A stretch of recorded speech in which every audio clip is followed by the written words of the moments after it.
మైబాద్ జిల్లా కేంద్రంలో జనవరి 25న సిపిఐ శతవార్షికోత్సవ సభ, తెలంగాణ సాయుధ పోరాట స్ఫూర్తి చిహ్నం మరియు తీగల సత్యనారాయణ విగ్రహ ఆవిష్కరణ విలేకరుల సమావేశంలో సిపిఐ జిల్లా కార్యదర్శి బి విజయసారథి నేడు భారత కమ్యూనిస్టు పార్టీ సిపిఐ జిల్లా కార్యాలయం వీర భవన్లో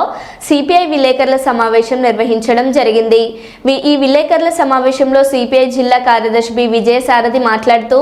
భారత కమ్యూనిస్టు పార్టీ ఆవిర్భవించి 100 సంవత్సరాలు అయిన సందర్భంగా సిపిఐ ఆధ్వర్యంలో జనవరి 25న మానుకోట జిల్లా కేంద్రంలో వేలాది మందితో సిపిఐ శతవార్షికోత్సవ సభ నిర్వహిస్తున్నట్లు బి విజయసారథి తెలిపారు. శతవార్షికోత్సవాల సందర్భంగా మానుకోట జిల్లా కేంద్రంలో తెలంగాణ సాయుధ పోరాట స్మృతి చిహ్నం మరియు తీగల సత్యనారాయణ విగ్రహం ఆవిష్కరిస్తున్నట్లు తెలిపారు. విలేకరుల సమావేశంలో CPI municipal floor leader B Ajay Sarathi Reddy మరియు పెరుగు కుమార్, రేషన్పల్లి నవీన్, చింతకుంట్ల వెంకన్న, మామిండ్ల సాంబలక్ష్మి, వరిపల్లి వెంకన్న, వీరవెల్లి రవి, వెలుగు శ్రావణ్, మేక వీరన్న, ఆబోతు అశోక్, మాలోత్ రవీందర్, వికాస్ అనిల్ తదితరులు పాల్గొన్నారు. అదేవిధంగా తెలంగాణ రైతాంగ సాయుధ పోరాట స్ఫూర్తి చిహ్నాన్ని ఈ ప్రారంభ వేడుకల సందర్భంగా ఇక్కడ ఆవిష్కరించేటువంటి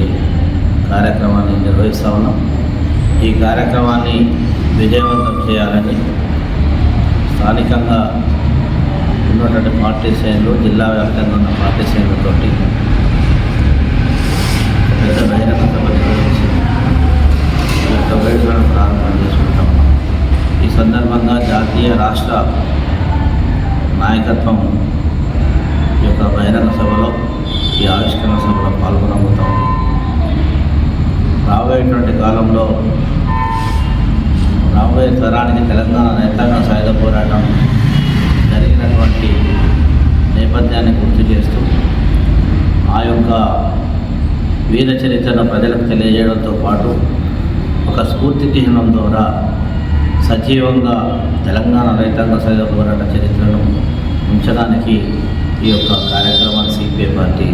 తీసుకోవడం జరిగింది తెలియజేస్తూ, అలాగే తీగల సత్యనారాయణకు సంబంధించినటువంటి స్మారక స్తూపం గతంలో పక్కన ఉండే అది రోడ్డు వైడింగ్గా ఉపయోగించిన సందర్భంగా వారిని మరి చూసుకోవడం కోసం వారి విగ్రహాన్ని ప్రతిష్ఠించాలని చెప్పి పార్టీగా నిర్ణయించడంతో పాటు స్థానిక మున్సిపాలిటీ పాలకవర్గం